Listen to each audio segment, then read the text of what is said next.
Jizzax Qoq sentri mana shunaqa Dream House chiroyli domlada ijaraga turishga nima deysizlar?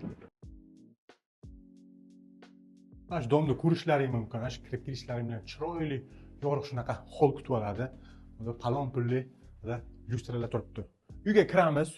Uyga kirganimiz bilan o'ng qo'lda mana shunaqa spalni ham mana oynalari panoramli ko'chaga qarab turibdi. Xo'p, spalnidan chiqib oshxonaga kiramiz. Oshxonani ko'rishlaring mumkin. Chiroyli, akkuratli, oppoq oshxona. Mana kuxniy naborlari ham bor ekan. Mana ishlashlaringga xolodilniklari ham bor. Xo'p, oshxonaga chiqishimiz bilan bu tomonda mehmonxona bor. Mehmonxonani ko'rishlaring mumkin. Bemalol o'tirib, ishdan kelib, mana shunaqa dam olib, xolasalarini yotib, to'g'rida mana televizorlar ham bor ekan. Mana bu tomonda mana shu eshik, mana shu verandaga chiqish eshigi hisoblanadi. Shaharni ko'rishlaring mumkin. Chiroyli bo'lib, manzaralargacha ko'rinib turadi.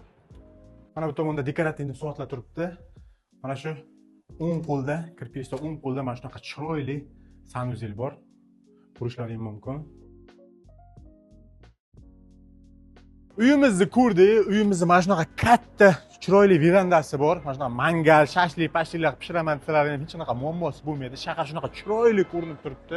Ham oshxonadan, ham mehmonxonadan chiqish yo'lagi bor. Ijara narxi $500 ekan. Pastda egalarining nomerini qoldiramiz. Bemalol telefon qilishlari mumkin. Albatta, like, podpisatsiyadan esdan chiqarmanglar. Hammaga rahmat.